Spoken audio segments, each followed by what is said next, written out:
होनी प्रबल है, उसे कोई टाल नहीं सकता, पर ईश्वर भी सर्वसमर्थ है। अगर भक्ति भाव से हम उसका ध्यान करें तो वो उसको टाल सकता है। हमारा विश्वास और हमारा धर्म दोनों ही हमारे सहायक होते हैं। अभिमन्यु के पुत्र राजा परीक्षित थे। राजा परीक्षित के बाद उनके लड़के जन्मेजय राजा बने। एक दिन जन्मेजय वेद व्यास जी के पास बैठे थे। बात बातों में जन्मेजय ने उच्च नाराजगी से वेद व्यास जी से कहा कि जहां आप समर्थ थे, भगवान श्री कृष्ण थे, भीष्म पितामह, गुरु द्रोणाचार्य, कुल गुरु कृपाचार्य जी महाराज, युधिष्ठिर जैसे महान लोग उपस्थित थे, फिर भी आप महाभारत के युद्ध को होने से नहीं रोक पाए और देखते देखते अपार जन धन की हानि हो गई।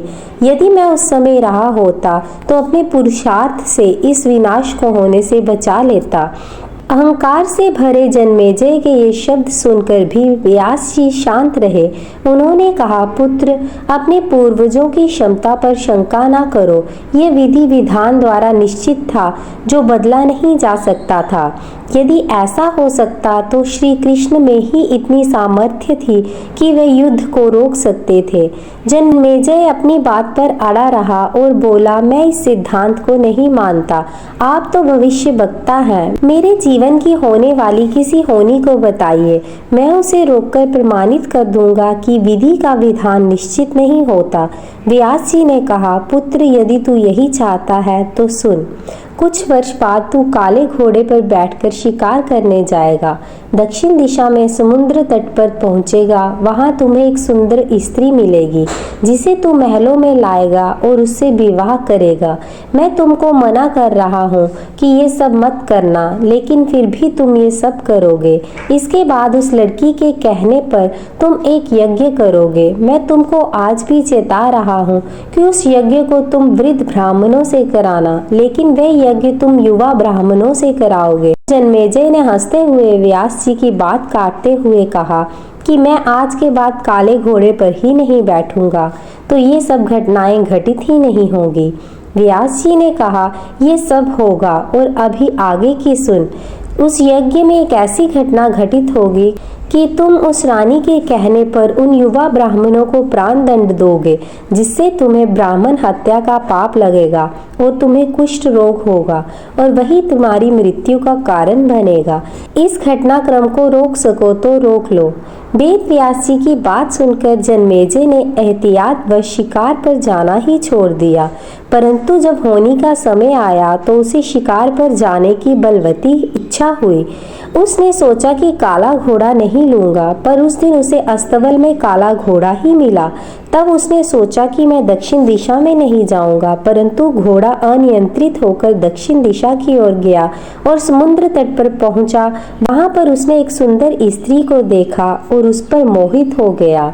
जन्मेजय ने सोचा कि इसे लेकर महल में तो जाऊंगा, लेकिन शादी नहीं करूंगा, परंतु उसे महलों में ले जाने के बाद उसके प्यार में पड़कर उससे विवाह भी कर लिया।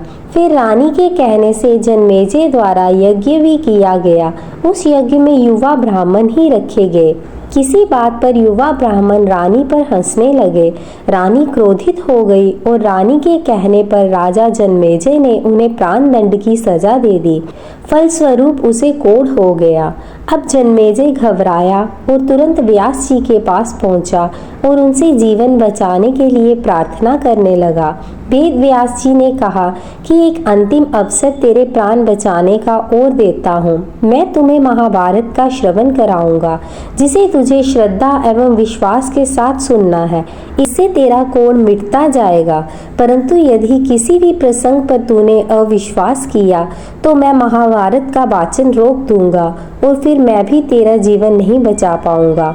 याद रखना, अब तेरे पास ये अंतिम अवसर है। अब तक जन्मेजय को व्यास जी की बातों पर पूरा विश्वास हो चुका था, इसलिए वह पूरी श्रद्धा और विश्वास से कथा श्रवण करने लगा। लेकिन व्यास जी ने जब भीम के बल के वे प्रसंग सुनाए जिसमें भीम ने हाथियों को सूंडों से पकड़कर उन्हें अंतरिक्ष में उछाला, वे हाथी आज भी अंतरिक्ष में घूम रहे हैं, तब जन्मेजय अपने आप को रोक नहीं पाया और बोल उठा कि ये कैसे संभव हो सकता है। ये तो गप्पे लगती है। व्यास जी ने महाभारत का वाचन रोक दिया और कहा कि पुत्र, मैंने तुझे कितना समझाया कि अविश्वास मत करना, परंतु तुम अपने स्वभाव को नियंत्रित नहीं कर पाए, क्योंकि ये होनी द्वारा निश्चित था।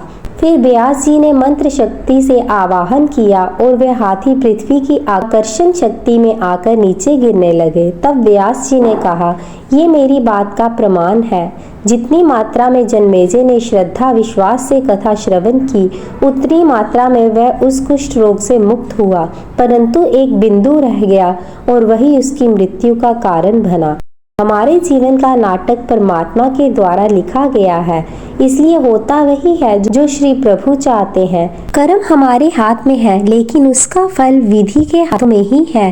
गीता के 11वें अध्याय के 33वें श्लोक में श्री कृष्ण अर्जुन से कहते हैं, उठ खड़ा हो और अपने कार्य द्वारा यश प्राप्त कर। ये सब तो मेरे द्वारा पहले ही मारे जा चुके हैं, तू तो निमित्त बना है। ईश्वर पर विश्वास रखें। होनी को टाला नहीं जा सकता, लेकिन नेक कर्म व ईश्वर नाम जाप से मानव जीवन में सुधार अवश्य संभव है। जय श्री कृष्ण।